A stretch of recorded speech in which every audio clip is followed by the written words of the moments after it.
The concept of any kind of a leader in Counter-Strike and esports is pretty nebulous at the moment. You have the concept of a leader of men. Is it someone who can get everyone to buy into, a philosophy of how to play the game? You have a concept of the strategic leader, the in-game leader, the guy who calls the shots. One of the greatest leaders that we have in global offensive today is Fallen, the leader of the legendary Brazilian lineups from SK to now MIBR. One of the things that makes him a phenomenal leader is just the fact that his leadership permeates every layer of the Brazilian scene. I mean, he single-handedly props up this entire community in Brazil. They've won 2 majors, and he's done it in a lot of different ways. He's done it with the strategic lineup when they won their first, more freewheeling and skill-based style towards the later stages of 2016. So just the variety of an in-game leader that he has and his ability to make all these different lineups work is one of the things that puts him up there. Well, speaking of marketing, one of today's greatest marketing triumphs in the entertainment field is video games. It's a business which has tripled in size in just 3 years. Ron Hendren went out in the field to bring us this special report.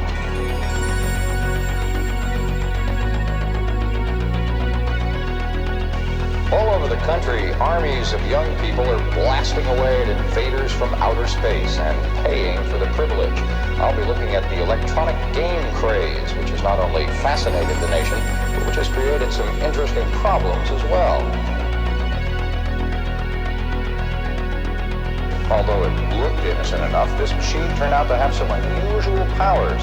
It kept kids mesmerized for hours.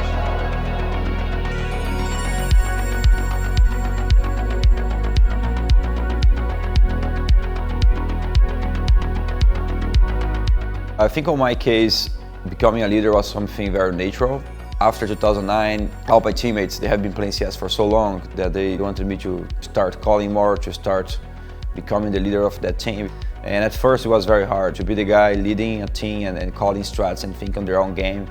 I really struggled a lot in the beginning. I think we lost our first tournament and we lost bad. I was like, dude, this is hard. And from that point on, I started getting better and better. Since the moment I really started getting focused on doing that job and do it better.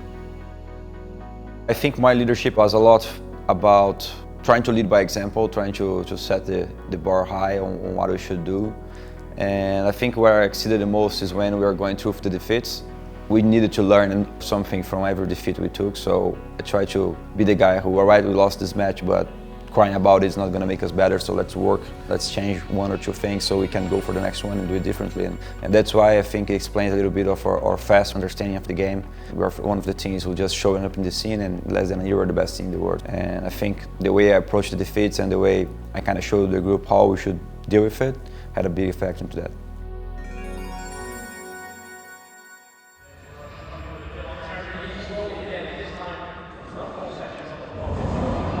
I think the biggest challenges he has now is this is the first time we've seen him faced with players that have come from outside of the Brazilian scene. Brazilian players tend to have a very unique way of thinking about the game and a very unique way of approaching the game as individuals. Now you bring in Tarek and Stewie, who come from the North American scene, who come from a scene that doesn't have the depth that the Brazilian scene has in a way. So that obstacle is huge for Fallen to overcome, because you do kind of have to reteach these guys how you want the game to be played. How do you find the motivation and the desire to relearn all these concepts and kind of figure out new ways to be effective against the younger generation that is now caught up to you?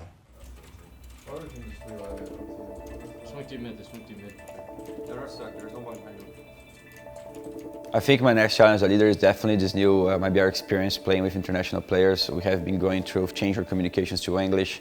I have been calling myself in English during the matches, which has been an insane task, and I think I'm doing a solid job so far, but it's very challenging. I have been witnessing a big difference in terms of how they play in game as well. Like, they came from a different school of Counter-Strike. They have some thoughts and they have some ideas on how to play the game. It's not that one is wrong or the other is right, it's just different. I know I have a lot of talents in hands. I know I have different parts and different personalities and different players that can do different roles in the game, but trying to solve the puzzle and put it out to work together has been very challenging. But if you have the molly, this guy not gonna can play here anymore, you know? Someone needs to save the molly. No, but you have to think, like, when I'm playing banana control, I lose my nades because I'm taking banana. So you're the guy who has to help in the end of the round with the precise nades. This is the thing, like, first throws the molly boiler. Like, I have been working hard with Janko, and I have been trying to give some feedback on what the players should need to change on their own games and how we can approach the game a little bit differently, mainly on our defense side, because I think the defense side is where we're struggling the most just because of the communication, and that's been very challenging because all the other teams I played, I think our CT sides are pretty solid.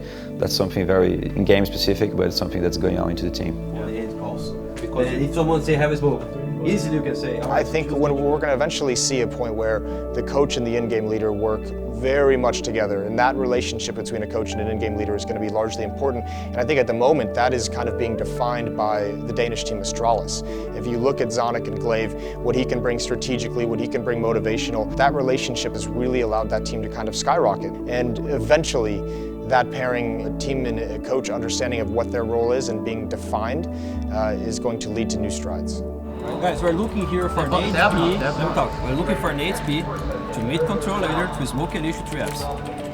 Okay? They have enough. That's what we're looking for. Yeah, they have enough. But anyway. Listen to this. You guys are playing super well. You're getting all the good reads. Just stay a bit focused in those situations when you're 5v4. Like be a bit more clear, and that's it. Like we're really getting like how they play and well to counter them. Keep for him playing lane and like playing after. Let's make sure we push them back into side A, and later in the round, after doing a lead smoke, they're gonna have to play more around arch, like with the locator there. That's when we go for back 3 apps, flash, go out and trade them. Okay. I'm gonna save my smoke and my flash for the end of the round, so you guys gotta use the other stuff. Okay. Yeah, one thing you guys need to pay attention. Magic's already used the smoke on bike. Okay. Two lane. Side. Once one, left. CT inside. Tree maybe. Back all. Push the side, guys. 10 seconds. Cover second. First. Dead. Got it. I'm on pit, guys. Every lane. One moto free. Maybe go inside. Moto, still moto. Moto dead. Nice. 2v2. Every lane. Gonna play, okay? One more. Glaive and device right there. One's fine.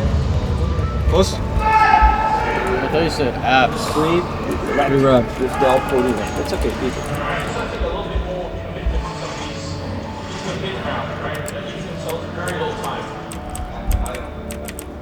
No. That's right.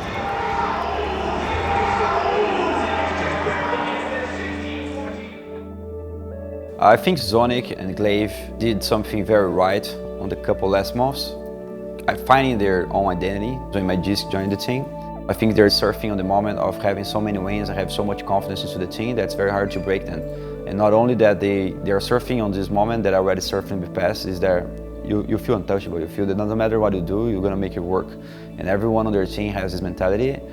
How long is this gonna last? Is it gonna be up to the other teams to really break this streak? It's hard to say if I know or not how to do it, but I'm definitely learning how to play against them. I'm definitely learning how to adjust my game in terms to beat them. I know we can beat them, and in the end of their hearts, they know they can lose for us too.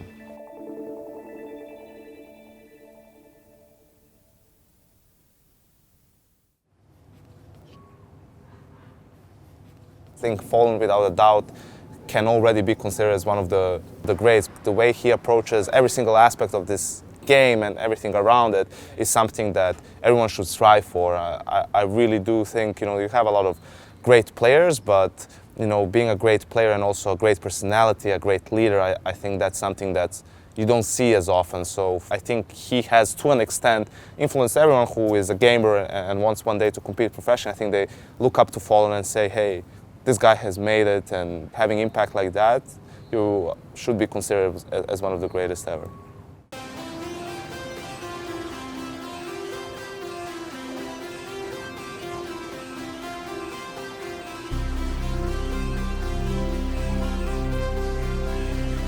I think the job of a leader is really inspiring the other people around you to really commit to the best, because good players we have in the entire world. All the teams have good players. The difference is how much it means for them and how much they are willing to sacrifice and how much they are really putting their hearts into the game.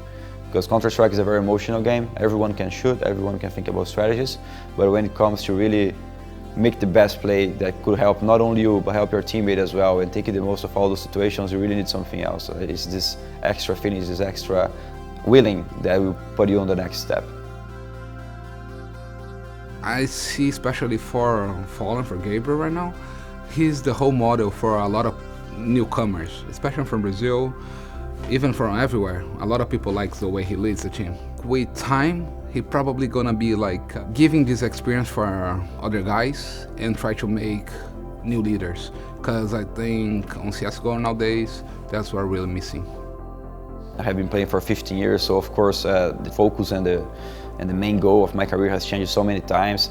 When we got here to US, it was basically making my career successful, because even though I had a big career, I have never been like a star in the international scene. I have never won any big title in Counter-Strike 1.6, and I was looking to do that in CSGO. And at first, to be honest, I wasn't completely sure that I had what it takes to become a champion and be the best team in the world, but I just made sure to do my best chance to get there. I was working hard and making sure I was improving every day. And with the teammates I got, I was able to achieve this dream. And after we achieved that, then we start thinking about, hey, what's gonna keep me going right now? And at that moment it was, all right, we got there, so how long can we keep it, right? Everyone says, hey, getting at the top is easy, but can you hold it? And we did that for 2016 and 17. And now in 2018, I think the third motivation is, all right, I have been at the top, I stood there a lot of time, but now I'm not there anymore, so how can I get back there? And I don't have many more years on Counter-Strike, I don't have many more years in my career. I don't want to be wasting my next 3 years just having a good salary, just having a good time. I want to try to recreate the same atmosphere I had on my initial CSGO career. And if it doesn't work, I'm going to leave knowing that I gave my best.